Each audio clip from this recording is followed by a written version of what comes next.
Welcome to Live Daf, your online Daf Yomi Shir.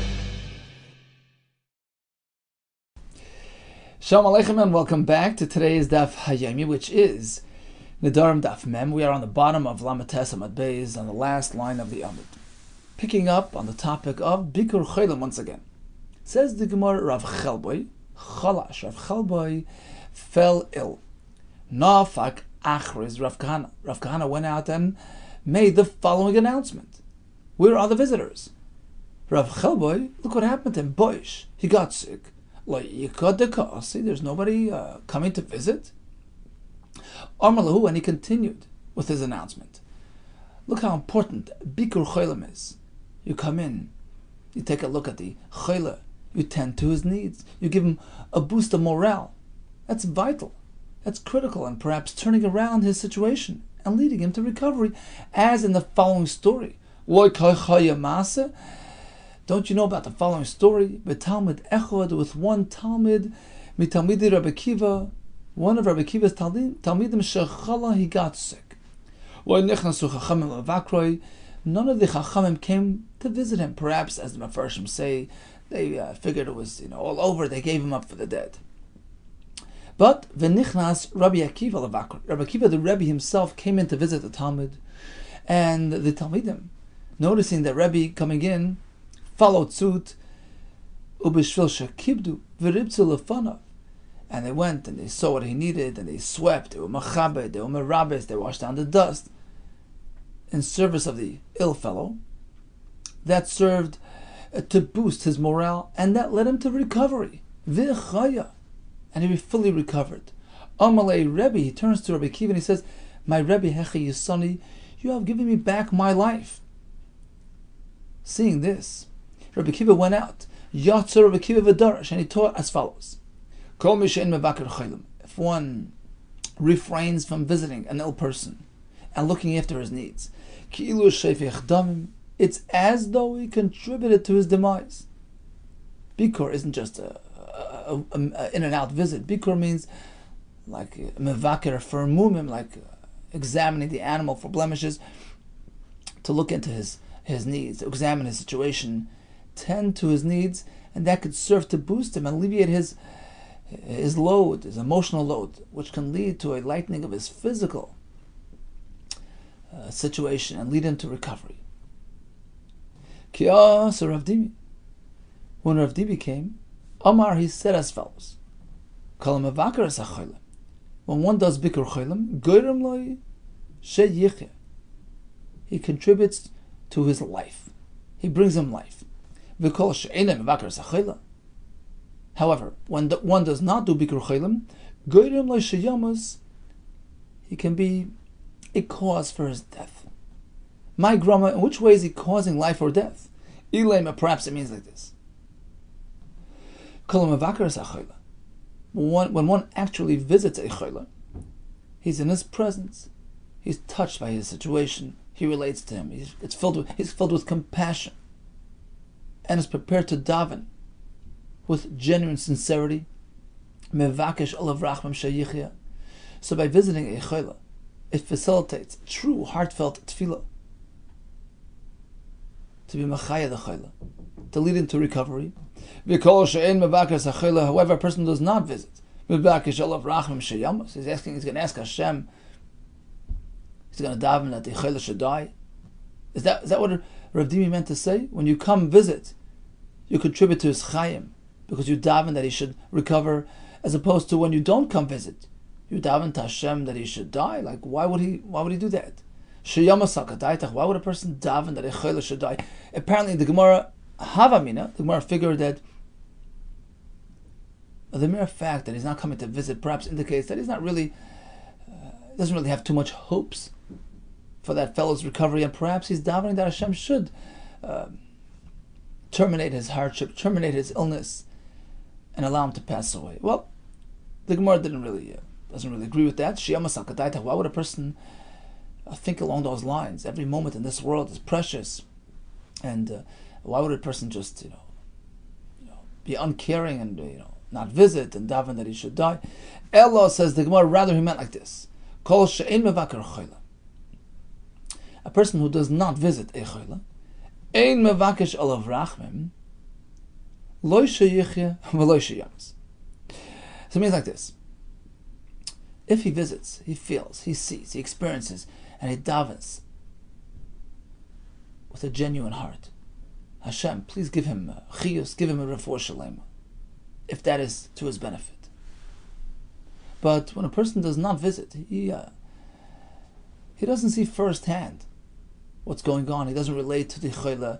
In this case, chances are he's not going to be into it. He's not going to contribute any tefillos, whether to that Hashem facilitates recovery, or, as the Ran will tell us in a minute, sometimes it's better for a person to pass away, and one should direct his tefillah in that direction.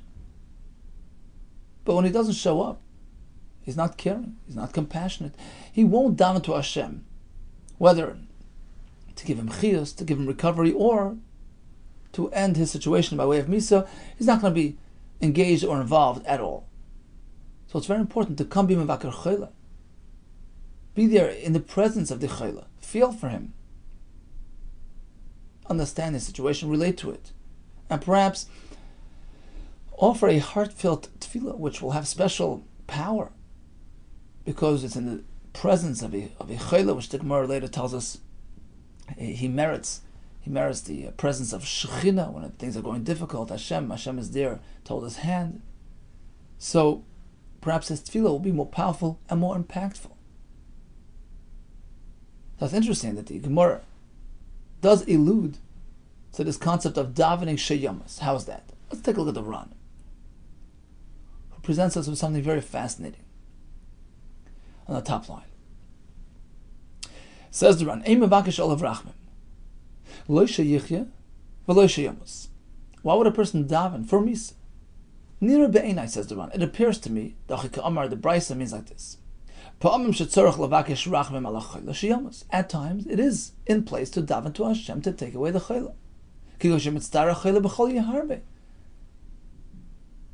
If the chayla is experiencing great discomfort and distress, and the following words are the punchline. This is strictly in a circumstance where, according to the laws of nature, this fellow has no chance of recovery, no chance of chiyus. This is the famous story of Amsei the Rebbe. Rabbi HaKadosh was very sick. The Chachamim were davening for his recovery, but she deferred. She disagreed. The kiven the chasoy Amsei the Rebbe. The al kama zimnen the Beis HaKisei v'anach tefillin kamet star. She sees how difficult it is for him. In and out of the Beis HaKisei, he was suffering from a intestinal ailment. He's in and out, the tefillin on and off. He's experiencing great discomfort and distress. And apparently she knew that he has no chance of living further. This is not going to lead to recovery. So she davened that Hashem take him away. Amra, she said, that the heavenly powers, the malachim should override the petitioners down here and take him away. That Rebbe should pass away. So we find this concept that when a person is he's not going to survive the experience, and he's in great distress, one perhaps should daven that he should pass away. So that's the pshat in our Gemara as well, says the Ran. That's what the Gemara means. When one does bikur chaylim, you can very much benefit the ill person, even to facilitate recovery. Why? Because tefillah in the presence of the chayla is more heartful, it's more personal, it's more impactful, and can lead to chiyus. However, this is in contrast to a person who doesn't show up, does not take personal interest. It certainly goes without saying he's not going to daven for chiyus, because he's not really expressing interest. He's not. Chances are he's not going to invest effort to daven for the chayla's recovery. So certainly that's not going to happen. Ela afilu, even the lesser benefit, the lesser tefillah. Ela afilu eicha deika lehana b'misa. Even the daven that his fellow should pass away, if indeed that's good for him, even that minor benefit, afilu oisa zutrusi eni maneu, even that he's not giving him because he's not taking interest, he's not here, he's not going to invest any tefillah. So drawing that parallel, come visit. Perhaps you can add chiyus by davening for a refuah shalema, in contrast to staying away where you're not going to take interest, you're not going to daven, whether for recovery or perhaps even for misa, if that's good for him. It's interesting, Rav Moshe Feinstein in the Chuvas makes reference to this Gemara, and he says apparently we do see this concept from the Gemara, from the Ran, that yes, at times when a person is in great distress and Al Pi Derech HaTeva has no chance to recover, there's a concept of davening, that Hashem should take him away and end his discomfort. But he says that of course, even if perhaps there's no chiyuv to prolong his life by way of various medical procedures that might be able to do that, because he's suffering yisurim. There's no mitzvah to prolong that person's life. But he says certainly one should seek to administer medication, etc., to alleviate the yisurim that he's going through. That's a big mitzvah. So it's an interesting tshuva with many details, many variations, and of course, due to the varying circumstances of these types of situations, a competent Rav should be approached before proceeding with any of these issues. Interestingly enough, listen to this. There was a story with Rabbi Moshe Feinstein himself. There was a doctor. His name was Dr. Stein. He wasn't firm at that time. Wasn't yet firm at that time. And he had recommended to his patient who was severely ill, he suggested that he undergo a very complicated and painful medical procedure to perhaps prolong his life. But since the success was really questionable, it was really in doubt that it was really going to do anything. On the one hand, on the other hand, it's going to really put him through a very painful experience. He wasn't sure, so he presented the options to his patient, and the patient responded by saying, "I want to go to Rabbi Moshe Feinstein to ask this, to present this very complicated shaila." Dr. Stein was very intrigued. A medical question of such high proportions to a rabbi, like what's the connection? He said, "I want to go along. I'm intrigued how a rabbi will relate to intricate medical, equations." In any case, he approached Rabbi Moshe Feinstein, and the patient and doctor presented the situation, and Rabbi Moshe Feinstein started crying upon hearing the difficulty and the tsar that he's going through. He started crying for about 20 minutes. The doctor was just flabbergasted. Never seen anything like that. A strange rabbi, just crying bitter tears. Tears of distress. Tears of empathy for this near perfect stranger. In any case, Rabbi Moshe, when he was came to, he says, "This is too complicated to answer on the spot. Please come back tomorrow." And the next day they came back, and he told them, in his opinion, he says, "In my opinion, you should take the chance." Why? Because he says perhaps the procedure will prolong your life a bit, in which case you can recite mitzvahs, do mitzvahs and recite brachas, and say amen, and all those things will generate malachim who will guard over you, and perhaps you'll be zeicha to live longer than expected. And the end of the story was they did the procedure, did the operation, it was successful, and in fact he lived longer. And punchline is that this Dr. Stein became firm because of this encounter, this heartfelt personal encounter with Rabbi Moshe Feinstein, which totally floored him, and it highlighted the genuinity of Torah, mitzvahs, and the Torah way of life. Okay, so that's a story of Rabbi Moshe himself, who paskened to do something to prolong a person's life, even though it was, success was really questionable and it was risky and painful. But so no two situations are alike. She'll have B'suras Tevis. Continues the Gemara. Rava Yoimo Kadmo de Cholish. when Rav fell ill, when he got sick, the first day, the condition hadn't yet been established. Perhaps it will just come and go. He didn't make a big deal of it. He didn't publicize it. He said, he told them, Lo tiglu leinish. You know what? Don't publicize my condition. I don't want my mazel to be affected. Meaning, I don't want people speaking about it. The Maharsha says, Bris crucialis fosaim, as the Gemara tells us, words have power. Let's not discuss it. Let's not verbalize the situation. Perhaps it's here, I'll be gone tomorrow. But once it's settled in, mikan ve'elach, past the first day, it's already day number 2, the condition has already established itself.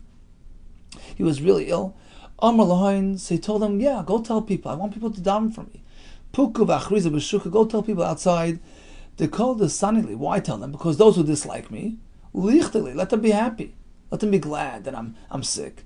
And perhaps that will serve to alleviate my situation. Uksiv, as the pasuk says, don't reap joy upon your enemy's downfall. And the pasuk continues, Penira Hashem might see that and not be happy. And what happens? The condition might just go over. It might be transferred from that person to you. So don't express joy at your enemy's downfall.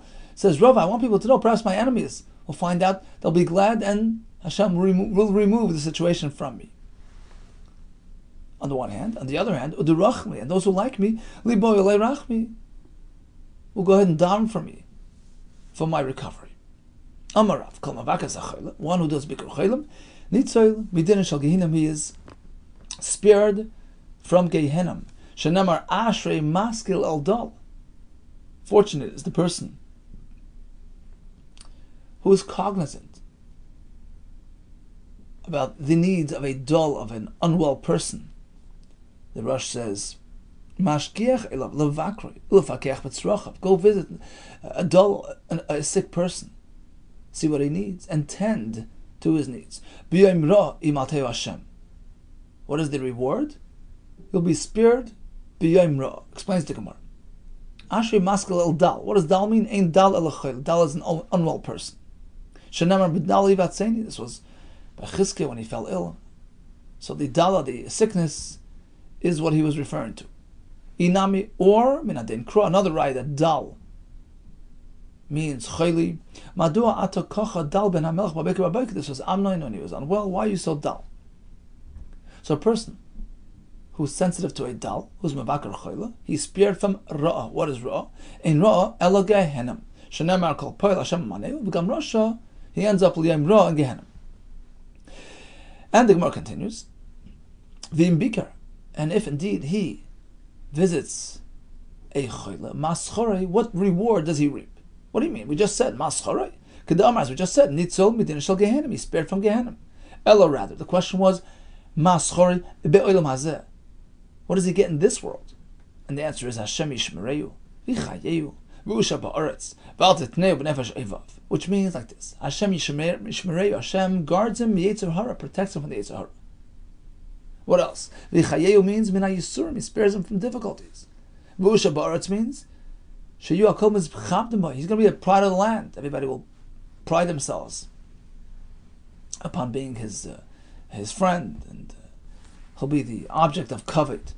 V'al titneu b'nefesh evav means she is damnu lo yireim. Hashem will provide for him good advisors, good friends. Kin Naaman, just as Naaman's friends, who was actually Elisha, who advised him, Sheripos Taratoi, who advised him how to relieve himself of the tzaras condition that he had. V'al is damnu lo yireim ki Ruchavim, as opposed to getting advisors like Ruchavam got, Shechilkus Malchusai, who encouraged him to lead his countrymen with a heavy hand, and that led to splitting up the Melucha. Tanya Rab Shimon ben Lazar Eimer. On the topic of Ruchavam, listen to this interesting lesson. Sometimes you have youngsters, inexperienced, perhaps overly excited people, telling you, build, embark on that ambitious project, go ahead, do it. It was the Kenim Sassoir, but older people, more experienced and mature people, who have more foresight, tell you, no. Sisir, back up. Hold off at the moment. Perhaps even demolish this existing structure. Which one should you do? Build or demolish? Listen to this, Canaan. Shemal is a Canaan. V'al tishma, don't heed li'iladim to the youngsters. Why? Shebinyan yiladim stira, sometimes. When a youngster builds and builds and creates with ambition, it's a short-lived experience. Perhaps it's even detrimental, what he is doing. It's for the moment. It's not going to be successful long-term. In contrast to ustiras zakein and binyan, at times, demolishing, breaking, taking apart upon the advice of a zaken. When the zaken is seiser, perhaps that is actually binyan. It serves to build. It serves to present a foundation for future growth, which will indeed be successful in the right time and place. V'simul davar, what's a good simon for this formula? Rochavim ben Shleimai, who had these young, inexperienced advisors telling him, be tough, lead your community with a heavy hand. And he lost them. That served to split the melucha.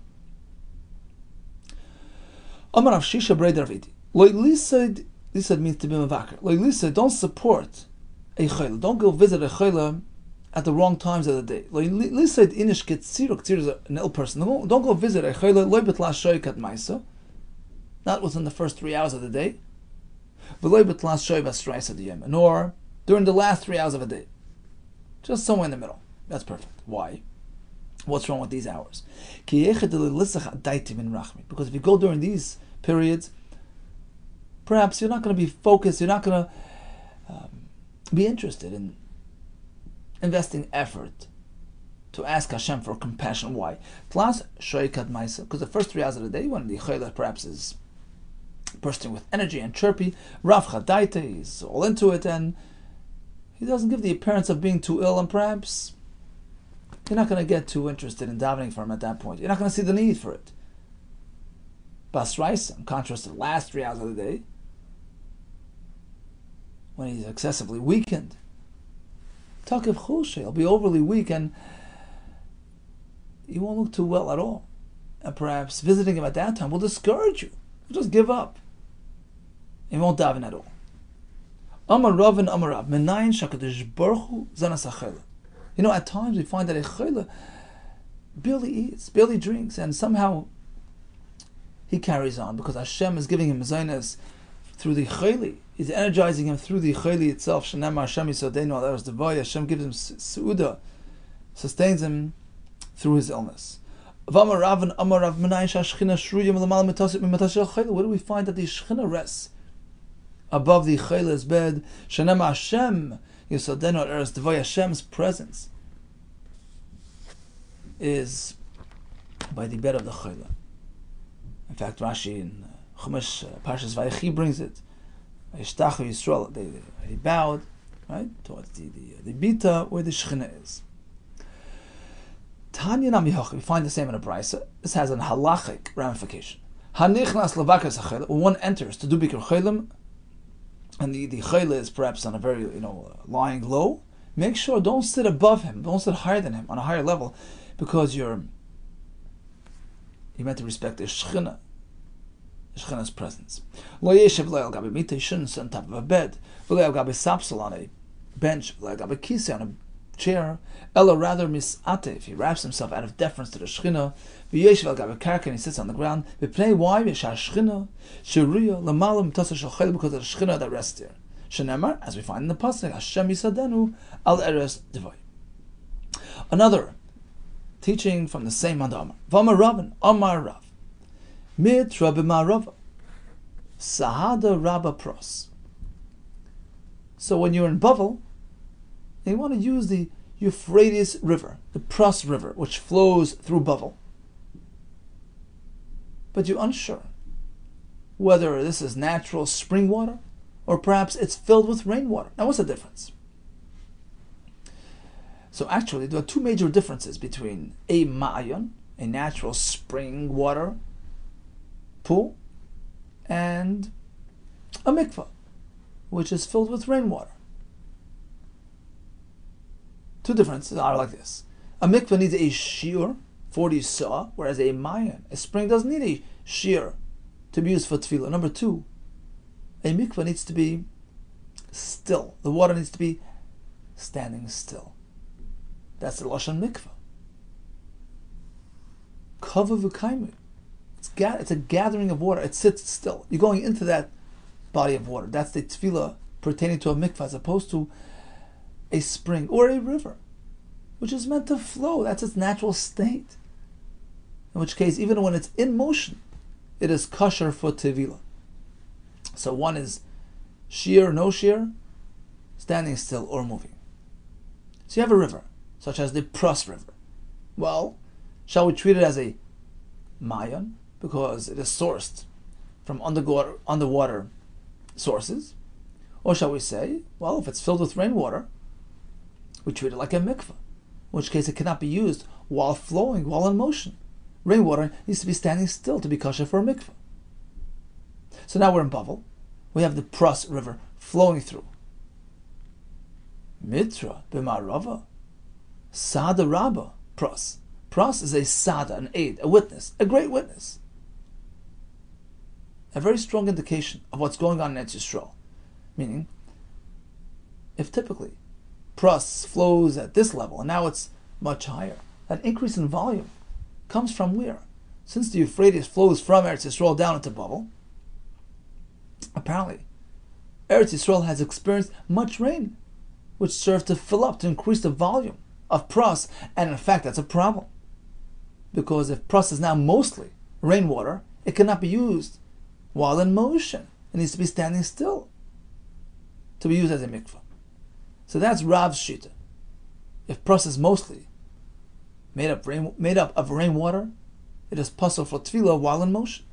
But this is in disagreement with Shmuel, who totally disagrees. Shmuel tells us Nahara, a river, mikipe, from its rock, from its source, mizbarich, it is blessed, meaning it draws water from underground sources. And even if it's raining, but ultimately most of the river supply comes from underground internal sources. And therefore, even if it's overflowing at the banks due to much rain in Eretz Yisrael, it doesn't matter. Because in proportion, underground sources provide more than rainwater. So that's one Shmuel, but there's another Shmuel who seems to disagree. Upliga the Shmuel. We have this Shmuel over here who allows using this river in this form, disagreeing with another Shmuel who seems to be machmer like Rav. Shmuel tells us, when can a body of water be used as a mikveh, even though it's flowing and in motion? You have to be careful. It can't contain mostly rainwater. So you're very limited. The river Pras only during the Tishrei season. So it's not winter time, not much rain going on. It's not springtime where you have the snow runoff, which is like rainwater. So during Tishrei, Pras is kosher, because it's primarily natural spring water. So apparently Shmuel was machmer like the other shita, and unless you know with certainty, or you presume that it's mostly natural spring water, you can't use a flowing river.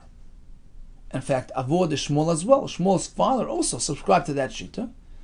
He would not use a flowing river during these seasons where it would appear that it's mostly containing rainwater, and therefore Avad Lohin Mekvois Lebante Nisan, during Nisan time, where you have all the rain and rain runoff and the snow runoff, he would make special mikvahs for his daughter to use. He wouldn't use the river. Umafti b'yamid Tishrei, but of course Tishrei time when you didn't have these issues, the river was just natural spring water, fed by underground streams and sources. So then they could use the river. He would just make mapzi, they have like mats, which they can use to avoid contact with the mud, which might present a chatzitza issue. And then they used it, but otherwise, throughout the rest of the year, they couldn't. They couldn't use these rivers, which were overflowing with rainwater. Okay, so we learned about the virtues of Bikur Chaylim, how it can contribute to the Chayla's life, can bring about a full recovery, as we found in the story of Rabbi Kiva, the idea of davening in the presence of the Chayla, which also can benefit him very much. We had Rava who would keep it a secret until it was actually established, and then he had to have it publicized so that the rabbin would daven for him. In fact, the Gemara elsewhere says that's why they splattered the unsuccessful tree with red, splatters that everybody sees and davens for it. It's really virtuous to have the tzibur davening for a person. Better not to hide the situation. Adrabah, have them contribute to his recovery through tefillah. The schar of Bikur Cholim, sparing from Gehenna, etc. Stiras Zekenim can actually be binyan. We learned about the Shechina residing Lamalam Tasa Shel Cholim. We have the Machlekes here regarding how to treat a river. Shall we say, well, if it's mostly rainwater, that's an issue, or the river primarily is fed from underground water sources, in which case the abundance of rainwater doesn't present a concern, of Machlekes. And some Rishonim paskin lekula, and some go l'chumra. Hatzlacha Rabbi to you on Besuras Tevis.